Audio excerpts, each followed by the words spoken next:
Hello, LinkedIn Live, and hello to Stephanie Curtis and Andrew. I hope I'm not going to butcher your last name. Panos?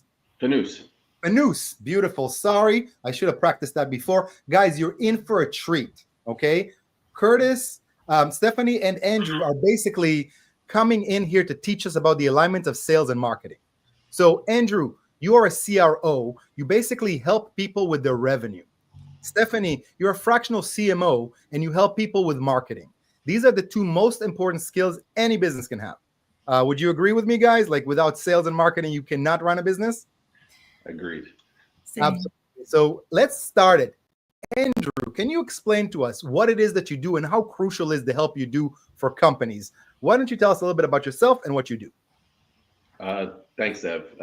So I've worked mainly in the IT and software SaaS industry, but I have worked in quite a few other industries as well, helping companies grow.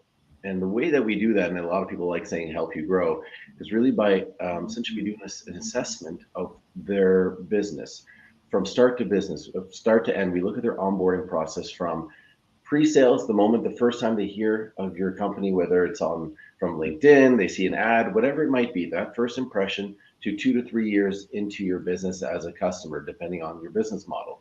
And we look at what that journey looks like. And in doing so, we align not just sales and marketing together, but we go through your business processes, your operational processes, your sales flow, like multiple components of how your sales team is set up and structured.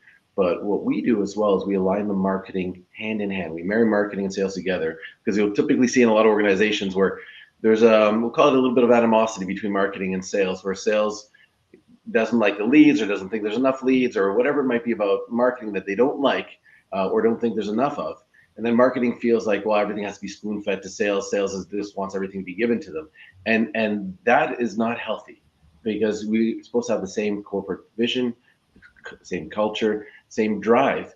And by aligning, making sure that both teams understand what the drive is, what the goals and objectives are, you can align everything together so that marketing is feeding sales what they need and sales is giving feedback to marketing to adjust as you move forward, because it's a dynamic environment. It's not like set it and leave it. And by doing that effectively, Stephanie and I work really well in doing that. And that's been part of our secret sauce. Love it. So Stephanie, before we go to you, Andrew, I actually believe and know that not only that marketing feeds sales, sales feeds marketing. So if you do it correctly, it's a one loop. And my biggest pet peeve with American business is sales hates marketing and marketing hates sales, and they just basically put sticks in each other's wheels. But it's the same system, okay? Like there's things that are easier for sales, there are things that are easier for marketing, but it's the same exact system. So where do you see the challenges and why do people like not align sales and marketing? Because they operate in silos most of the time. And people say that, but then they, oh, we don't, we meet all the time. You can meet all the time and have meetings, but if you don't align in terms of what the final objectives are, and often putting marketing people on a sales call so they can actually hear what's happening. And a lot of companies will bring marketing people to events, which is really good at the booth, because then they get real life interactions. They're like, oh, we didn't really know that.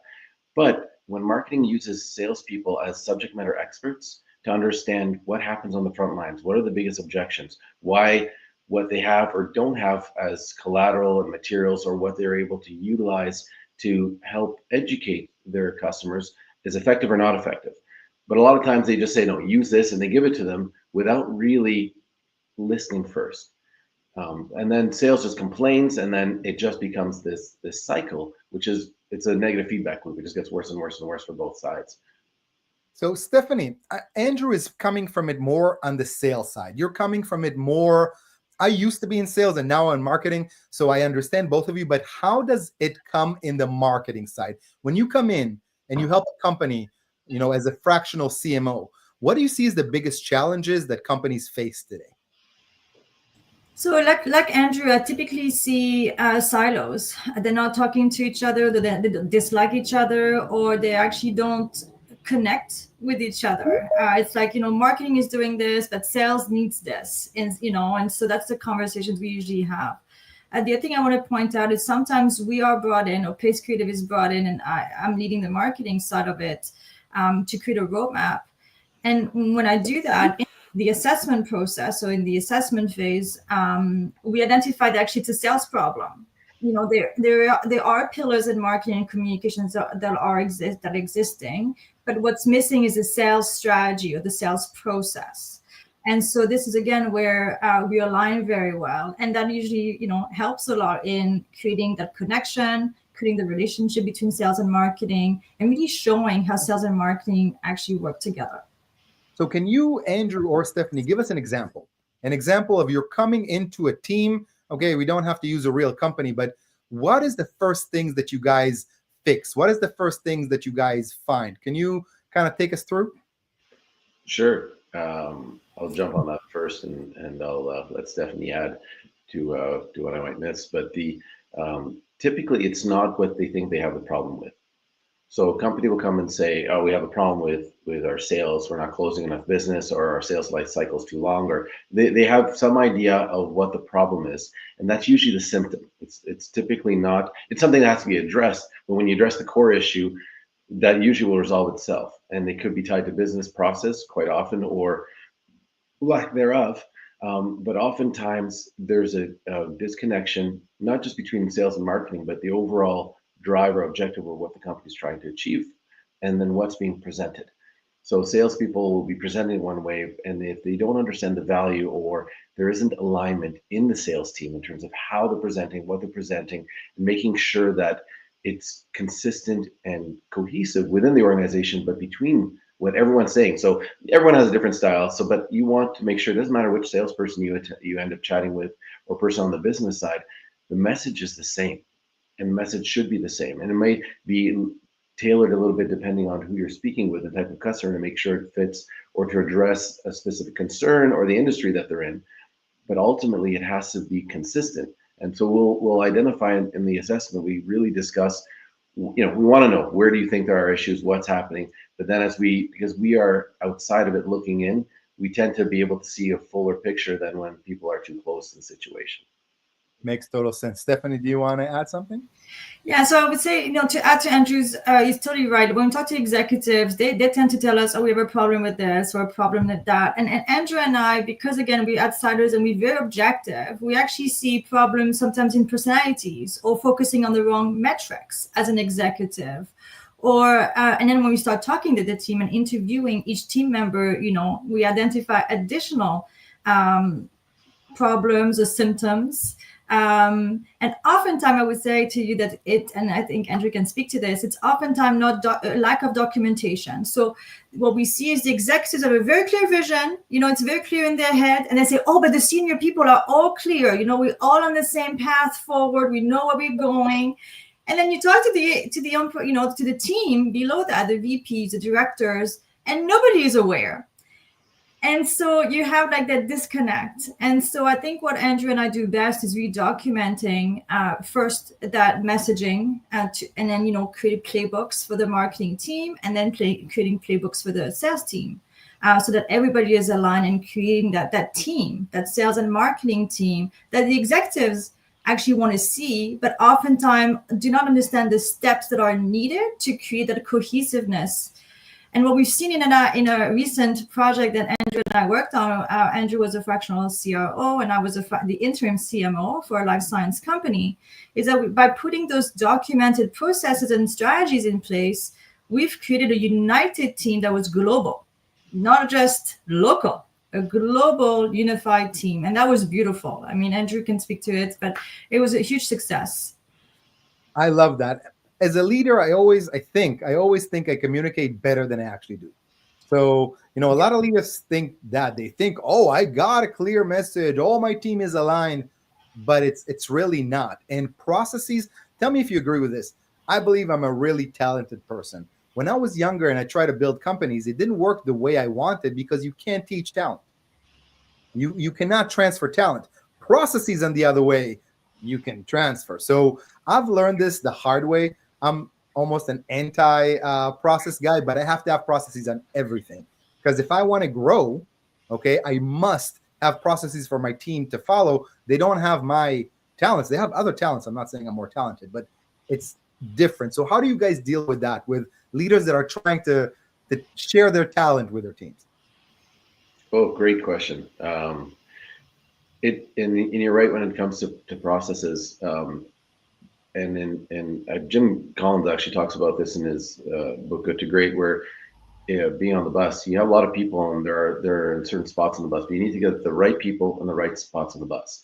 And you may have people who are really talented, but they're wearing too many hats, or they're wearing hats that they shouldn't be wearing, or they're completely in the wrong spot, and the talent could be used elsewhere. But sometimes you have people that are just not.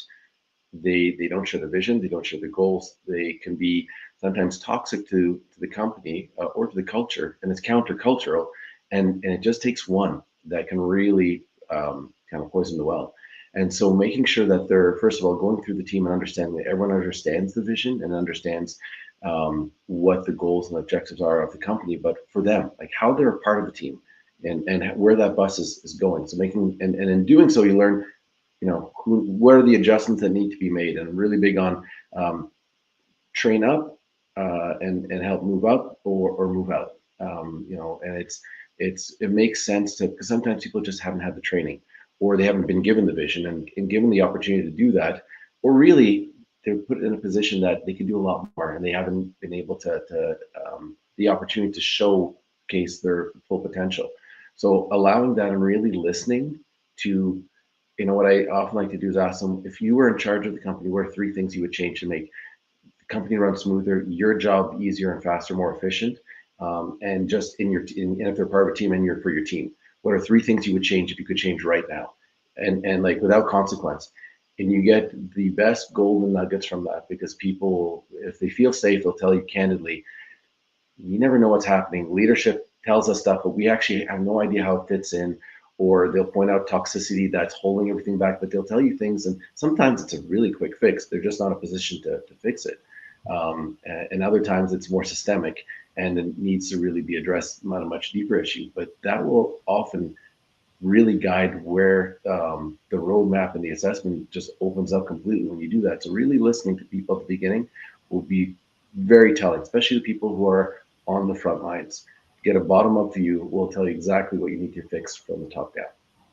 Love that. I have, Stephanie, we'll get to you in a sec, but I want to share with you guys. I have 5 stories in my head right now from the last 20 years.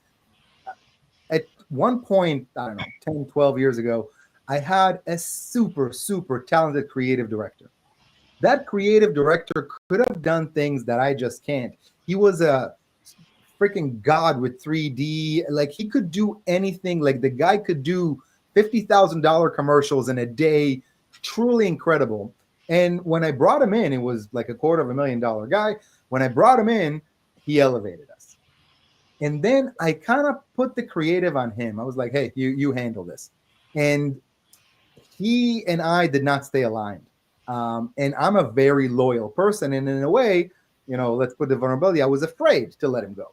Because I was like, who's going to do the stuff that only he can do? Who's going to do all these big projects with the 3D?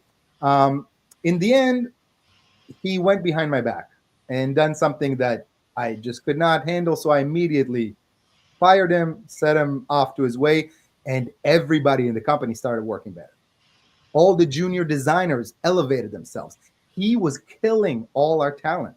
Every time a designer, not creative director, but an art director would come to him, he would shut them down. He would say, oh, this is horrible. I'll do it myself. Oh, this is crap.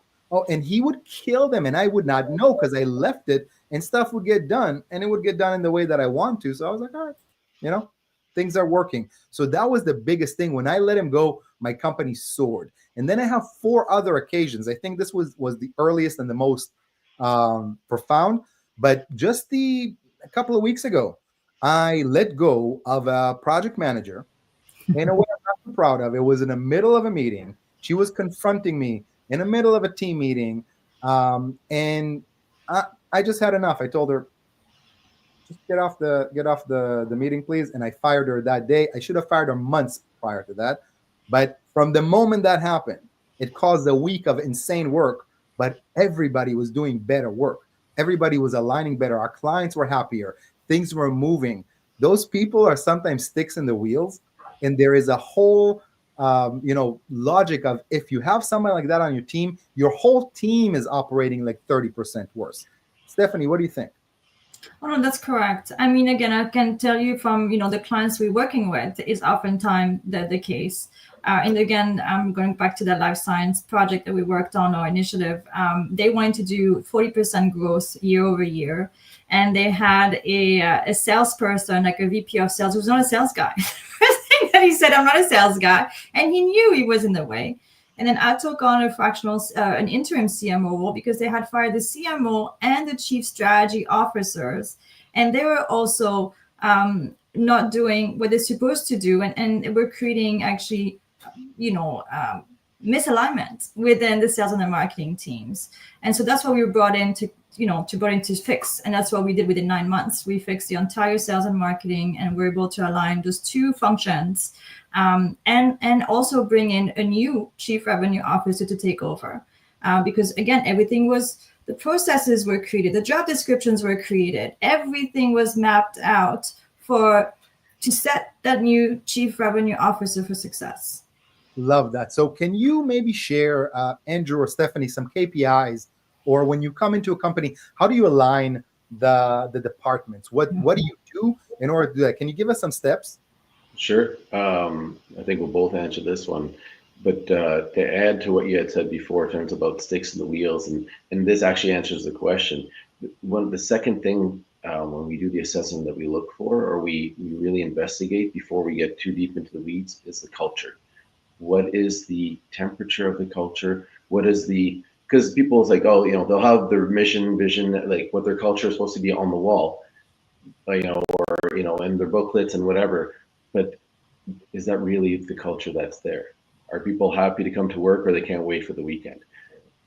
Are the customers, and I'll get to the customers in a second because it gives a good indication of the culture. But that is the second thing we do, and it aligns with, and going to your example of the project manager you let go. The reason why it rises, it's kind of like, you ever try to fold a sheet and there's like a weight or something on it, and you're trying to lift it. No matter what you do, it's until it gets off, then you can't do what you need to do. And I'll say, and everyone knows this expression, like your team and what dictates culture is the worst behavior the leader is willing to accept. And in your first example, he's like, this guy was amazing, and you may not have known, or in all cases we see, they're just like, well, he's very hard to work with. We're going to ignore this because I don't know if we can do it without him.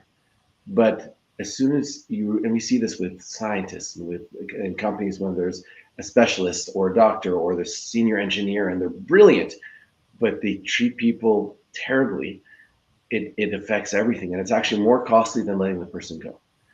And because people feel they don't have a say, and it shuts everything down because they're not aligned to the culture. And unless this is the kind of culture you want, which is an toxic environment, but people aren't going to work there.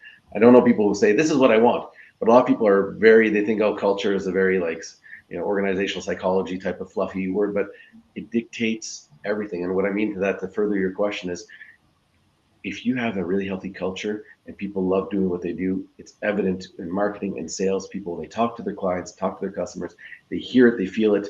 In sales, when we teach a lot, is like when you're talking on the phone now, there's a lot more video than there used to be, but smile. When you smile, your voice changes, the tonality, everything changes, and it affects the entire conversation. This same way, the customers then feel it, but that's a reflection of culture. And so it will affect your sales to a certain percentage. It will affect what goes in the marketing content, how it aligns with the different teams, how people talk and interact. In another book that I love, when we talk about 5 dysfunctions of a team, you have a healthy team, a healthy culture. People can disagree and disagree passionately because they all have the same vision and goal. So they're not afraid to butt heads, and they go, okay, we all heard each other. What is the overall objective? And really decide what's going to be the best course of action. And then everyone's going to follow because everyone's been heard. People don't have an inherent need to have their way, but they do have an inherent need to be heard. And as long as people have been heard on your team, it doesn't matter what the level is, and whether you use their idea or what they've shared or not, they will follow whichever direction you go afterwards if you've heard them, because they feel valued and they feel part of the team. And even if it wasn't what they wanted, it's not like, oh, well, they do what I want. If they feel part of the team, they're like, you know what, then I guess this is the right course of action, and they'll jump on board. Love that. Stephanie, anything you want to add? No, I'm totally in alignment with Andrew. I believe this is very, very important. Culture is extremely, and values very, very important. Yeah. I got to share something with you. That project manager was with me for a few years, and I'm a loyal person. So if you show me loyalty, I'll show you double the loyalty back. And sometimes I do that overboard. But I want to share with you, the moment I let this lady go, suddenly our team meetings were so much better, so much more pleasant. Suddenly, like everybody was smiling. There was not something that was getting everything stuck in the middle. There was not somebody that's giving different direction to what I actually want to move forward, and everything was better. With the first guy, Andrew, I had no idea that he was stifling the team, because all I looked at is the results, and the results were amazing. We were an amazing design shop. So I was not getting myself into his relationship with the designers and the art directors, and they never told me anything because they also admired his talent and they wanted to learn from him. But then when I removed him, then I understood that he basically castrated my entire creative team. Okay, now he was an entire creative team on his own, but it's now we're doing so much more, so much better, even though we don't have this, master guru that started designing in the 80s. When you have people like that, and as I mentioned before, there's two really good options. First of all, getting a pulse from the team continuously makes them, first of all, feel valued, but then they also feel safe to share. And in doing so with those people, then it's either maybe I wasn't clear and you explained like this is what we need to do to make the team feel more dynamic, more safe. But if it's something that's just it's not in their wheelhouse, but they're brilliant, then they should be a sole contributor, then part of a team or have a team underneath them. And you can do that in certain circumstances where you're not going to lose your stature, your position. We're going to move you over here to, you're not going to have to worry about managing a team because we want you to do what you just do really well. And you make them a sole contributor, which then doesn't hold everything back in the same way. And they can work on individual projects or segments that you need them to contribute, and then the rest of the team runs with it. And that's one of the ways to, especially when you have people that like around, and I'm the same as you when it comes to loyalty. Once you see a problem, you have to be quick to fire. But I'll keep working and training and finding ways like what do we need to do to help you get to that next stage for growth. But if people are just unwilling, and that might be an indication of a bad hire, because then they didn't fit the culture. So when you're hiring and bringing people into the organization, what a lot of teams do, and this is why some of the problems that we end up having to work through, is they fit the skill set of what was needed for the job position. They didn't fit the culture from a team perspective. Are their strengths, are their learning abilities, are their learning styles and communication styles in alignment with our teams, in alignment with us? And if it's not, it doesn't matter what the skill set is, because it can be amazing, but it'll never work. It'll just cause more division, more problems. 100%. And people don't understand that it's not just one rotten fruit. It actually affects everything. It affects everybody around. It affects what you produce. It affects what the client's thinking about you. And my advice to everybody, and I need to give the advice to myself too, hire slowly, fire fast. I love people. People are the best thing in the world. And everybody that's ever met me knows that I love people. But I tend to give a chance to everybody. And I tend, like, you're 100%. I'm not God. You can just let me down. And a lot of times that happens. So I've decided for the last couple of years to not hire myself, because I love giving people chances. So I'm hiring right now together with our COO. She needs to sign off on every hire that happens. Sometimes I'm disappointed. Sometimes like, oh, I really wanted this person, and we didn't get a sign off on it. But I never push. I never was like, all right, this is what it is, because the entire team needs to decide. Because me as a people's person, I just want to give opportunities to people, and I feel on purpose when I help people grow. But that's not your job as a business owner. And you can play a part of it. And I think what a lot of teams, and I've seen this done only maybe twice really well, is where you outline the hiring process. Not, okay, first I'll interview, then you interview, and it's great. And they'll pull people into interview from all levels, which is what you actually need to do. But they won't align. These are the key elements that align up with our culture, that line up with our business that we're looking for. We know they're here because they already match up the skill set. We're going to verify that. But in addition to that, how are they going to fit in our team? Where are they going to fit into the spot on the bus that we need them to help move the bus forward faster, more efficiently, more profitably. So everyone then needs to have, okay, what are the key things from a personality perspective? Are they introverted, extroverted? Are they going to be able to share when we need them to share? Because our team is if you're going to sit there and be quiet, it's not going to work. We're loud and obnoxious and between each other, and we share everything when we want to know what's going on. Are they reserved? Are they going to share, about their family, or they're not going to? Are they family people or not family? Are we a family organization? So when people, and it's for the team to decide what are the key characteristics other than the skill set matching that make sure that they're a good fit for the organization, and having those. And everyone's going to come at it from a different angle, and that's why you want your team to do those interviews. Because if everyone just goes in to figure out if they have the right skill set, everyone's go, yeah, they do, and then that person still won't be the right fit. So having that outline before, again, place a culture, but that will then end up in making sure they're in the right spot. They work really well, higher sales, more effective marketing, more like everything goes in a positive way. So culture, that's why we look at it like one of the first, usually it's the second thing that we look at, because it is one of the most foundational building blocks to the entire process. 1,000,000%. Culture eats strategy for breakfast every day. So that's completely, that's just a fact.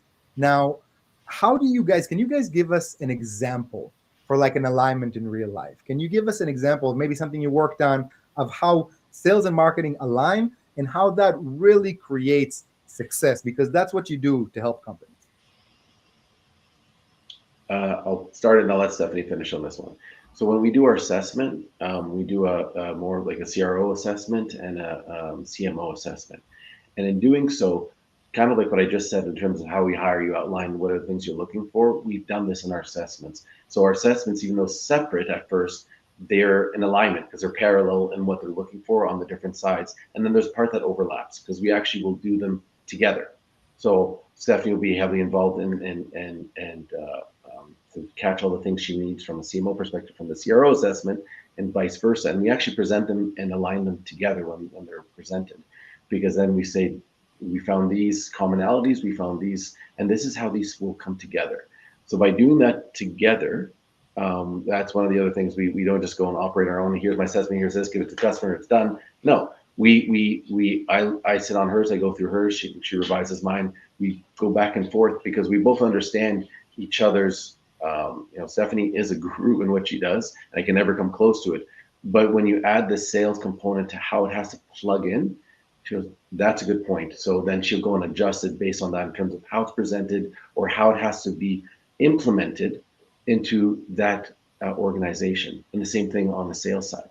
And so that has really been a big part of our secret sauce in terms of working well, not only together, but within the organization. And when we present it, we then show them the assessment with their information in it, with what we found, the things that they may have pointed out, but the things that are really lying beneath it, that typically like, oh, okay, how do we start working together? And it's because we've done alignment and we show how they're going to be able to grow as a result of that. Not just, this is what you need to do. I'm like, this is why you have to do it, and then what the outcome will be as a result of it. Love that.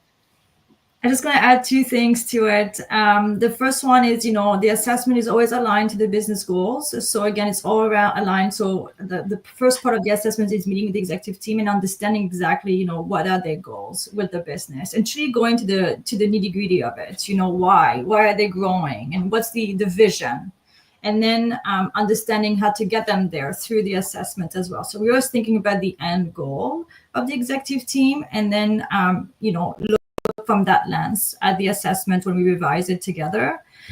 And then so that's the main, I think that's the main key. And then the other thing too is when we present, we always go back to, again, the overall vision of the business, right? And why we're making certain, recommendations. And they are recommendations. And then we have to get buy-in again from the executive team. And then after that, the second step is actually creating a roadmap to align sales and marketing efforts.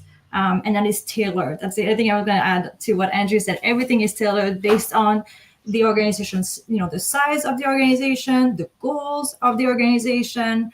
Some organizations are flat and want to grow slightly year after year, and that's totally fine. Others have really aggressive growth goals. So again, the recommendations will be quite different. And so I think, again, part of our secret sauce is that tailoring of the assessment and the recommendations to our clients. Love that. For instance, I only work with people that want to grow fast. If you want to grow slow, find somebody else. It's just not, it's not, I'm not for you. And again, if you want to grow slow, great. There are people that can help you. If you want to maintain, there are people that can help you. I don't believe in maintenance. I believe you're growing or dying. I always want to be on the growing side. So I'm looking for somebody that wants to grow and wants to and understands that what they did till now got them to here. And if they want to go to somewhere else, they need to do a different sets of efforts. And that's what you guys do too. So Stephanie, please share what kind of clients you guys want. How can people reach out to you? And then Andrew, please do the same. I would love for everybody here to reach out. Both of you are brilliant. There are so many owners. There are so many people that, really don't have these skill sets, and you can't grow a company without it. So let's start with Stephanie and then Andrew. How can people reach you, and why would people work with you? What types of clients should work with you? Yeah, so in terms of reaching out, feel free to reach out on LinkedIn. It's probably the best way to reach out to me. And then in terms of clients that we work with, it's usually clients that are scale-ups wanting to grow. So 3 million plus in revenue, truly wanting to grow and has a very specific goal in mind for growth. So some clients will say 3 to 5 million in 2 years. Others will say 5 to 10 million in 3 years, whatever it may be. We also worked with Fortune 500s wanting to launch a new product, and that would double their revenue, for instance. We've done that. So it's really around, smaller companies like scale-ups to Fortune 100. And in terms of the industry, we work heavily in regulated industry. We love pharma, medical device, insurance, fintech. But we've also worked in agri-tech, and we've worked in distribution and manufacturing. So we have, over the last 20 years, accumulated a lot of experience in a wide range of industries. And it makes it fun for us. Can you answer Mark's question? Mark is asking, how can smaller companies or startups start building alignment without large businesses? This is a question we get a lot. So we were trained by Fortune 500 on go-to-market strategies, and you'll be surprised that actually it's nothing to do with resources or budget. It's to do with priorities, prioritizing the right efforts at the right time. It's all about the roadmap, and that takes a bit of experience, but really focusing on what truly matters based on where you're at. Love that. I have an analogy. I got in trouble about that, but I won't mention any names of countries or anything. But think about this, Mark. Let's say I give you the world's most advanced fighter jet, okay? But I don't tell you where to go. I don't give you a target destination. You can have all the technology in the world, all the resources in the world, and you're not going to do anything with it. So you need to have a goal. You need to know where you're going in order to do that. Andrew, we'd love to hear from you. Sure. To add to what Stephanie said to answer Mark's question, great question, Mark. To add to what everyone said, it's not in terms of resources and what you have to put in. A lot of people, especially you see this in marketing, it's a spray and pray. Let's see what works. Let's see what sticks to the wall, and we'll continue. And sometimes you can do that a little bit to test, especially when you're starting off the market and you have no clue. But if you've done your research properly, you'll, depending on what service or products you're providing, you've already identified your ICP, your ideal customer profile, and who you're looking for. So it's based on that. It might be on your approach and how to do so. And again, it comes back to what we said around culture and if everyone understands this is who we're going after, this is why, and then working together, identify from your team overall, how should we reach these people? What's the best way? And creating a strategy in terms of approach. Now, part of it is being able to, that didn't work, we're gonna try something new. But just spraying and praying, what happens is people get stuck in a cycle, and that's what they always do. Like, okay, we're gonna do this marketing campaign and we're just blasting, and then they get some, but it's not something that's sustainable. And the type of marketing that we do, when we create an alignment and a strategy, you start with strategy first, layer on top of culture, but you do strategy, deciding where we're going and how we're going to get there. And then, there's different tactics, approaches, strategies, sub-strategies within how you're going to do that on the marketing side. And to align how we're going to do that. Are we going to go on social media? We're going to be those are just the channels by which you're going to do it. But if you're all heading the same direction, no one's going to question what you're doing and why you're doing it that way, because everyone understands and we've already agreed to beforehand. And we know what the destination is. Just like you said, the fighter jet, if you don't know what the destination, it doesn't matter if you're in a car, a bus, a wagon, a horse, a fighter jet, it doesn't matter, because you're going to just aim wondrously or hope. I find, especially the old days when they were tracking across a desert or something, they had to know where the water was or else they would die. You had to we know that there's a water source here and here. And if you don't plan, your business will fail, because you're just spinning your wheels and spending money in a very inefficient way. Love that. I'm going to throw a shameless plug before I give it to you guys for kind of one last time. Guys, everybody, I'm in DC, and on May 1st, we have this incredible event that I'm sponsoring. It's the Institute of Excellence in Sales Award event. NVIDIA is going to win an award. Deloitte's going to win an award. I'm going to give 2 awards for 2 amazing companies, Cvents and General Assembly, for their AI in sales success, which I'm extremely excited about. It starts 7 a.m. May 1st, Thursday, in the Hilton in Tyson's Corner. If anybody can come, it's going to be worthwhile. Now, let's finish up with Stephanie and Curtis. How do we reach out to you? Okay. Which companies should go ahead and reach out to you for a call? And give us 2 tips which entrepreneurs and business owners can basically give to their teams and themselves right now and move forward today. Well, I actually reached out. I did mention about how to reach out on LinkedIn. Companies, again, scale-ups or companies who want to grow, truly want to grow and want to put efforts to grow. And then we can just start with the assessment and see how we can help or put a roadmap forward. So you guys have a pre-assessment companies. It is. Oh, yeah. There's a few, we do consulting for sure. We do a few calls to really identify if we can help the person. So in those calls, we figure out, we ask a few questions, and we understand, trying to understand, should marketing be a priority or sales be a priority? And sometimes it's both, depending on the goal, and sometimes it's not. So again, those are where the calls come in, and really understanding the business, the priorities, and see how we can support or add the most value right now. So that's how we go about it. And then when we start working together, then it's the full-on assessment, which is a report. Everything that we do is documented. In terms of tips, typically the tip that I will give you is usually, write down your objectives, write down what you want to see, the vision of the business, and then your objectives in numbers, is it millions of dollars? And then also be true to where you're at today. I think reflecting on a daily basis is really, really important, and be objective about your skill set. And if you feel you don't have the right skill set, then really exploring creatively on how to delegate.